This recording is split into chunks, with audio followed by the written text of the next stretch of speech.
Neorealism is also known as Structuralism, and it is introduced by Kenneth and Waltz. And this theory is written in his book, namely Theory of International Politics. In Waltz's conception of structure, we need to note that anarchy as the ordering principle in international system. All realists characterize the international system as anarchy, where there's no authority exists above the state, which the state itself must be sovereign from any hand. There is no higher authority that can surpass the state.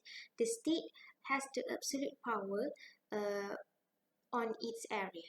And from the systems, it results to a self-help system where each state must look out for its own interests and prepare to fend themselves. And from the system also, it assumes that neighbor state as a threat or enemy. It is because they believe that no other state can be relied upon to guarantee your survival. Structuralism is subdivided into two factions, which are offensive realism and defensive realism. Offensive realism: to ensure survival, it is best to become the most powerful states of the region. So, in this concept, the state must strive to become the best state, as this thing will ensure its survival. The state will compete with each other to become the best state. It considers it as the best way to survive, and the goal is to reach hegemony. Hegemon states will try to prevent the rise of competitors in order to stay dominant. For an instance, we can see from US and China competition. US has maintained its hegemony globally, but it considers the rise of China as a threat. Therefore, US try hard to control the rise of China. The example shows that a hegemon state will always try to ensure that no one should become the competition of becoming hegemony, and if there is any state that try to reach it, they will use all of the resources to win the competitors. Next is defensive realism. Encourage states to maintain moderate and reserve policies to attain security. Defensive believe that state must seek power enough for its security. A state should not strive for maximizing power. Instead, it should maintain and strengthen its security. My name is Rose Farida Haniminti Roslan, and I'll be presenting on key assumptions of neorealism. Let's start with the first key assumption. The states and other actors interlink in an environment of anarchy. The words of environment of anarchy here implying that it is a system which fosters or having a jealousy, suspicion, and insecurity among other states. Secondly, states are self-interest driven and influenced by a competitive system. For example, US-China competition. We all know that these two states really competitive among each other in many things. For example, economy. Between these two states, I would say that it is not just about a great power competition, but also it is about the ideological battle between democracy and authoritarianism. Thirdly, states choosing strategies to maximize benefits and minimize loss. State can sometimes only rely on themselves and being ignorant when it comes to international emergency. Let's say we take the latest Indonesia submarine issue, for example.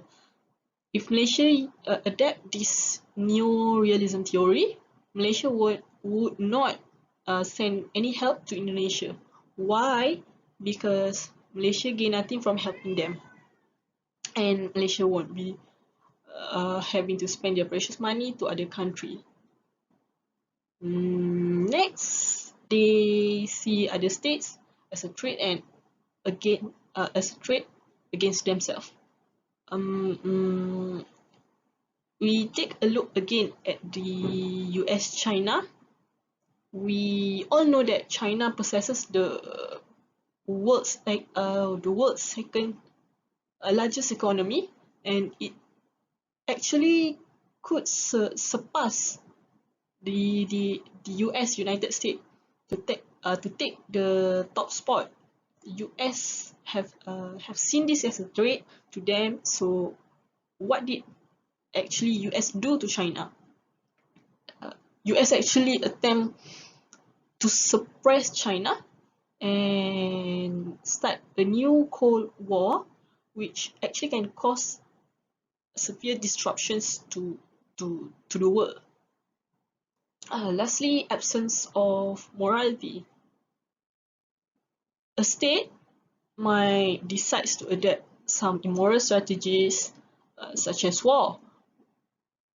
Well, again, we can see at China, which is currently involved in territorial and maritime disputes with several of its neighbors, including Taiwan, India, Japan, and others. And China employing military coercion in these disputes in order to become the world's greatest power. So that's it for the key assumptions. Assalamualaikum warahmatullahi wabarakatuh. My name is Asha Zanaria and I'm going to present on the benefits of neorealism. So the first benefit is the powerful do what they can while the powerless accept what they are forced to do. So meaning to say, whichever country that has high power can influence and force anything that they want, either in good or bad ways, while for certain country that has less power might have to accept to every changes that made by powerful country. Basically, powerful country is untouchable. For example, United States is the world's superpower in military influence. It has the largest naval fleet that allows it to have a military presence anywhere in the world. So the second benefit in adopting neorealism is that it can reduce a state vulnerability to the risk of instability. It is important to avoid relying on other countries. In other words, avoiding dependence on other countries is important to minimize countries' instability. For example, US dependence on foreign oil. If countries like Russia and Saudi Arabia refuse to supply oil to US, it might jeopardize the productivity in US because they basically consume 47% of petroleum per day. And the last benefit of neorealism is in comparison to organism, where the entire is dependent on the specific work of each organ. Each unit may live and function in the absence of all others. Simply put, any country that adopting neorealism may functioning even though without depending on other countries. For example, Saudi Arabia does not have to depend on other countries' oil supply because they have their own supply which can support their daily activities. Thank you. The criticism of neorealism. First one is fails to include consideration of the effects of the policies and behaviors of states on international politics. Okay, about this point, we can see that international politics are very important these days. The relationship between states is needed to help each other and to complete things that one state don't have. For example, a state can help another state in defending or settle cases that needs specialty. For example, MH370. Malaysia doesn't have the specialty, the special tools or special machines to find MH370. So, other countries, other states come and help Malaysia. For my second point is to focus on structure until ignore social basis. Okay, social is needed in order to expand a state.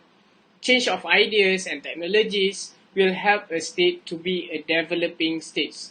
Why? Because every states are trying to develop their states to be bigger and to be better economically. For example, car technologies from Japan or America are needed for further research and development. For example, we can see Elon Musk made Tesla for a safer environment car without using gas but using only electric. So other states can take the technology and create a new one, make an innovation and make a better car. The third one is states are not the only relevant actors. In this theory, they only say that only states are the relevant actors. But no, actually, we cannot depend only on states. NGOs, big companies, and something like Apple or Microsoft or other big companies also plays a role in international relations because it includes economic matters such as shares, stocks, and the most important thing is import and export. Thank you. So from the slide, neorealism is a theory that is believed to be shaping the international relation, and the theory agree that the world is anarchic and there is some way to respond to this nature. So in conclusion, the world remains a dangerous place, although the level of threat varies from place to place and time to time. State will always worry about their survival, which means that they have little choice but to pay attention to the balance of power.